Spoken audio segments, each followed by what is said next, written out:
Something strange used to happen every time I sat down with my daughter for dinner.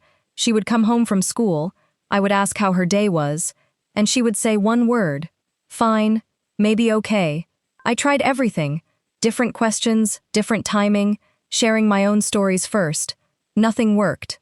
She was 8 years old and had already learned to give the answer that closes a conversation rather than opens one. The problem was never the question, it was the setting. There is a Japanese phrase I came across while researching family rituals and children's communication, Hadaka no Tsukiai. It translates, literally, as naked companionship. It describes the closeness that forms when people share a hot bath together, a public sento, a traditional ryokan soaking pool, or the family Ofuro at home. With no clothes, no phones, no titles, the usual social distance between adults and children dissolves. And what research has found happening inside that dissolution changed how I think about conversation entirely. By the end of this video, you will understand the specific mechanism that makes honest talk arrive on its own. Not because a child is asked the right question, but because their nervous system has been given the right conditions, and you will have one concrete practice you can begin tonight, without any special equipment. Researchers studying parent-child communication across cultures have noticed something consistent about Japanese families who maintain the Ofuro habit, daily shared bathing, into the middle childhood years. A 2020 review of cross-cultural family communication patterns found that children in these families initiated voluntary disclosures about school stress, friendship difficulties, and personal worries at nearly twice the rate of children whose families had discontinued the practice. Twice the rate. Not because Japanese children are built differently, but because of what the ritual reliably does to the nervous system. The Ofuro is typically a deep, square soaking tub, filled to around 42 degrees Celsius, noticeably hotter than the average Western bath. In most Japanese homes, it is shared by the family in the evening. Family members wash themselves at a small shower area beside the tub before entering, so the soaking water stays clean and still. Then they soak, sometimes alone, sometimes with a parent or sibling, for 10 to 20 minutes. No particular agenda. When a child's body enters water that warm, something measurable happens. The sympathetic nervous system, the system that governs alertness, anxiety, and threat detection, begins to quiet. The parasympathetic system takes over. Muscles release, breathing deepens, heart rate settles. Researchers in pediatric neuroscience describe this as a shift from an activated to a regulated state. When the threat detection system stands down, the brain regions responsible for language, emotional processing, and autobiographical memory become far more accessible. Things that felt too large or too tangled to say at the dinner table become, in that warm and undemanding quiet, simply things that happened. There is a reason bath time often feels like the right moment to finally process something difficult. The same mechanism that helps adults work through a hard day in the shower acts at a deeper level for children, who have not yet developed the verbal scaffolding to approach difficult feelings directly. The warm, regulated state does part of the emotional work for them. Studies of children in Ofuro regular households reveal something more specific. By age 7 or 8, most children have developed what psychologists call a social script for conversation, an internal sense of what is appropriate to share and what is safer to keep private. The physical warmth of the Ofuro seems to soften that script. Researchers at Osaka University observed in the 2010s that children from families who maintained the nightly bathing habit used more emotionally precise language when speaking to parents about difficult experiences than their peers who had no such ritual. Not more words, more accurate ones. What I found most surprising was what Japanese parents typically did not do. They did not go into the bath with prepared questions or an agenda to draw their children out. Simply bathed, commenting on the heat, or something they had noticed on the way home, or nothing at all. And then, without any particular invitation, children began to speak. The disclosure arrived on its own, the way a thought surfaces when the mind finally has space for it. And then parents described something that surprised them even more. When families first established the Ofuro habit, or tried to re-establish it after a gap, children at first behaved exactly as they did at dinner. Short answers, comfortable silence, no particular openness. Warm water alone was not immediately enough. What changed things was not a new technique but simple repetition.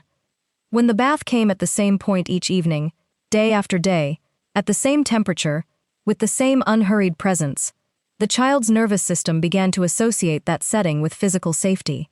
Not safety described or promised, but patterned, repeated, bodily safety. And after a few weeks, conversations started coming on their own. Attachment researchers have a name for what the Ofuro creates. They call it a low-stakes disclosure window, a recurring moment in the daily rhythm where the conditions for honest communication happen to align, not by deliberate design, but because the ordinary circumstances of that setting remove the usual barriers all at once. No eye contact required, no performance expected, no evaluation implied. Here is what makes that last part so specific. At the dinner table, even a well-meaning question like, "How was your day?" carries evaluative weight. Children, even young ones, read the assessment behind it. They give the answer that is easiest to defend, not the truest one. In the bath, that dynamic dissolves. You are not a parent examining a child's progress. You are simply two people in warm water with nowhere else to be. Developmental psychologist Dr. Reed Larson, who spent decades studying adolescent emotional disclosure, found that teenagers were 3 times more likely to initiate genuine conversations in low-surveillance, side-by-side settings than in face-to-face structured ones. The Ofuro replicates every feature of those settings, almost by accident. The question was never the problem. The setting always was. And that shifts the whole project of parent-child communication toward something simpler, less strategy, more presence. This is why the drive home from school sometimes unlocks more than a week of dinner conversations ever could. It is why children confide during evening walks or while folding laundry beside a parent. Side by side, warm, purposeless, the mechanism is always the same as the bath. Honestly, I think we have overcorrected in how we approach children's emotional openness. There is an entire industry of conversation starters, question decks, and dinner table prompts, all built on the premise that the right technique will unlock honest talk. But the more deliberate the strategy, the more a child reads the agenda behind it, and the more they retreat. The Ofuro works precisely because there is no strategy at work. The bath does not need anything from your child. That unhurried, consistent absence of need is what lowers the drawbridge. I am curious, is there already a moment in your daily rhythm where your child tends to open up unexpectedly? A car ride, those 10 minutes on the edge of the bed after lights out, a slow morning task you share. Drop it in the comments. I read every one. You do not need a Japanese soaking tub to copy what the Ofuro does. You need a specific, repeating, screen-free window in the day where you are physically present and your child has nothing to perform. Warmth helps. Side-by-side positioning removes the evaluative pressure of direct eye contact, and predictability does the most work. When the same calm window appears at the same point in the day, week after week, a child's nervous system begins to treat it as a container that can hold whatever they need to say. A parent I spoke with described the shift happening gradually, over about 3 weeks. Her daughter, who was 9, had never talked easily about friendship dynamics at school. One evening during their new bath routine, unprompted, her daughter mentioned that her closest friend had excluded her at recess that day. Not a crisis requiring management, just the truth of a small, real hurt, offered into warm air to someone who was simply there. There is one more layer of the Hadaka no Tsukiai tradition we have not explored here, the role of older siblings in the bathing sequence, and how peer disclosure within the Ofuro differs from what happens between parent and child. Comment more if you would like that explored in a future video. Hadaka no Tsukiai is not a parenting technique. It is a philosophy, a quiet, inherited understanding that honesty tends to emerge when the usual distance between people is removed. Japanese families did not design this. They inherited it, practiced it across generations, and discovered without any particular theory that warmth and presence offered without agenda create the conditions where even quiet, guarded children begin to speak. Find your Ofuro. Find the daily moment where the noise settles, where your child's nervous system relaxes, and where there is nothing to extract from each other. You do not have to ask the right question, you just have to be there, calmly and consistently, and let the warmth do what it has always done. If this gave you something to think about, share it with another parent who might need it this week. And if you want more calm, research-backed exploration of Japanese and Chinese parenting wisdom, subscribe to Sakura School. New videos every week.